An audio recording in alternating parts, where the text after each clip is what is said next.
Livro de Luiz Sérgio, Chama Eterna, psicografado por Irene Pacheco Machado. Capítulo 14. O anúncio da vinda do Senhor. Nossos orientadores ainda ficaram conversando conosco, tirando algumas de nossas dúvidas. Irmão, explique-nos por que no Antigo Testamento tudo surge à nossa frente sob a forma de ameaça, como em 2 Samuel, capítulo 24. Davi escolhe o castigo, versículos 14 e 15. Então disse Davi a Gade: estou em grande angústia, porém caiamos nas mãos do Senhor, porque muitas são as suas misericórdias, mas nas mãos dos homens não caia eu. Então enviou o Senhor a peste a Israel. Desde a manhã até ao tempo que determinou, morreram 70.000 homens. Irmãozinho, até hoje, quando algo acontece, ainda dizem é castigo de Deus. Naquela época, o homem era mais ignorante, portanto supersticioso por demais, principalmente quando lhe pesava a consciência. Em muitas passagens podemos notar que Davi prefere a fúria do Senhor à dos homens. Agora, perguntarão, mas então, por que morreram tantos homens? Hoje, no ano de 1985, presenciamos o desencarne coletivo por castigo? Não. São espíritos que precisam passar por esse tipo de resgate. E assim também no reino de Davi.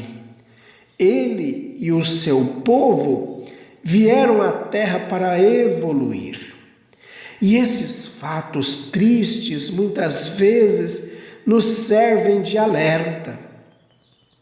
Davi logo procurou agradar ao Senhor à maneira da época, levantando altares. Só o fato dele ter se lembrado que acima de qualquer poder existe algo que determina a vida e que foge às explicações científicas, isso foi considerado uma prece de arrependimento. Deus não é malvado. Nós é que tornamos negros de erros os dias das nossas vidas.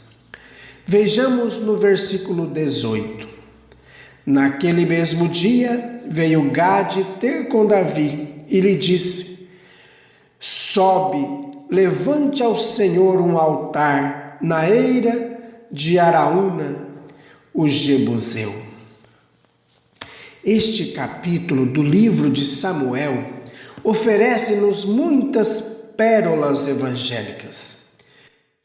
Veja, nos versículos seguintes, Davi indo até um homem do povo pedir-lhe um favor. Quantas vezes o que julgamos uma violência divina é um chamado de Deus para as coisas do Espírito? Se hoje o poder aprisiona, imaginemos nas eras primitivas. O medo era o único freio e para chegarmos aonde chegamos, ele foi usado. Portanto, a dor quase sempre é uma lixa que embeleza o espírito, tornando-o uma peça sem aresta, e o artista maior, que é Deus, com que carinho nos oferece a bênção da reencarnação. Se o espírito foi criado simples e inocente, para Deus deve ser muito triste presenciar tantos espíritos ainda cobertos por uma crosta de sujeira. Senti que alguns colegas continham riso, mas os orientadores não estranharam minhas palavras. Confesso que desta vez nem me perturbei. No painel, Zacarias capítulo 13. Naquele dia haverá uma fonte aberta para a casa de Davi e para os habitantes de Jerusalém, para remover o pecado e a impureza. Fiquei por último, gostaria de conversar com um dos orientadores que logo se aproximou de mim.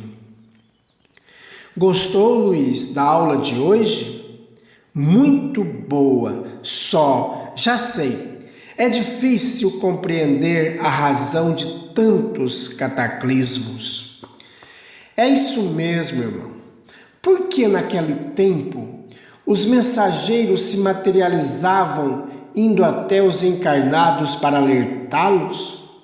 O Antigo Testamento é um valioso roteiro para o homem no planeta Terra.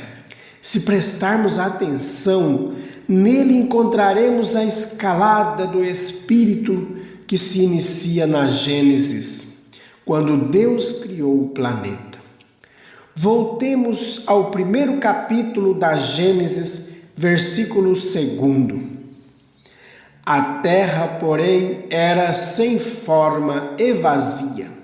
Havia trevas sobre a face do abismo e o Espírito de Deus pairava sobre as águas. Versículo 3. Disse Deus: haja luz, e houve luz. Sabemos que Deus cria a cada minuto, e sendo a terra uma das suas obras, ela surgiu do infinitamente pequeno. Era um carvão e pouco a pouco vai ganhando brilho.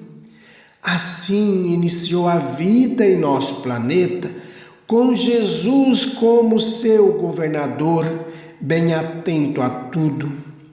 O Antigo Testamento coloca Adão e Eva como os primeiros habitantes da terra, e sobre isso já falamos. Depois começou a luta do homem pelas coisas perecíveis. O orgulho e a ganância afloraram nos seres novamente.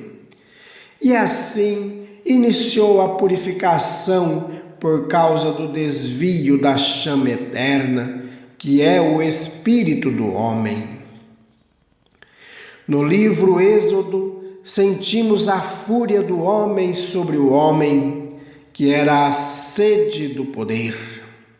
Dessa maneira, vamos encontrando Deus em cada livro do Antigo Testamento, um Deus que ameaça, um Deus que castiga. Os ministros de Deus tinham de servir-se dos médiuns, que não eram poucos, para ditar suas leis. Por isso, muitos absurdos foram registrados. Mas Deus nunca abandonou a terra. Estava ao lado dos seus filhos em todos os momentos, testemunhando seu amor, sentindo a falta de fraternidade do povo. Deus ditou através de seus mensageiros para o médium Moisés o decálogo que se encontra no capítulo 20 do Êxodo. Mas, mesmo assim, o homem exercia sua força sobre os fracos. Os poderosos eram cada vez mais duros. Então surgiu o Levítico, que mais parece um livro de direito penal. Vejamos no capítulo 6 versículo 2. Quando alguém pecar e cometer ofensa contra o Senhor e negar ao seu próximo o que este lhe deu em depósito ou penhor, ou roubo, ou tiver usado de extorsão para com seu próximo. Se formos seguindo, deparar-nos-emos com as mais surpreendentes leis. Encontramos também leis a favor dos pobres, leis a favor dos escravos. Capítulo 25, leis a favor dos servos. Irmão, é mesmo impressionante a preocupação de Deus. Vendo que poucos tinham condição de transmitir suas palavras, mandou para a terra o seu verbo vivo, Jesus. Antes vieram as profecias. Em Joel, capítulo 1, versículo 10. O campo assolado, a terra de luto, porque o cereal está destruído e a vida secou, as oliveiras murcharam. Em Amós, ameaças contra diversas nações. Depois Abdias, depois Jonas, depois Miqueias, no capítulo 2. Ai dos opressores gananciosos. A seguir, Naum, capítulo 3. Ai da cidade sanguinária, toda cheia de mentiras e de roubo, e que não solta a sua presa. Depois, Abacuque e em Sofonias, capítulo 1, versículo 14, está perto o grande dia do Senhor. Capítulo 2, versículo 12, ameaças contra a Etiópia e a Assíria. Depois, Ageu e Zacarias. Em Zacarias, Luiz Sérgio, sentimos que o Pai viria até a terra através da verdade, da vida e do caminho.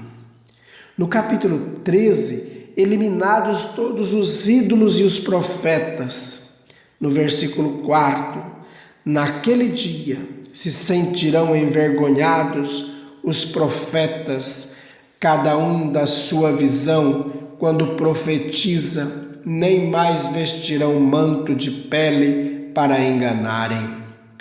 Em Malaquias, Deus, que vinha lutando para guiar a humanidade, cientificou-se de que só o seu Filho Jesus poderia trazer paz à terra.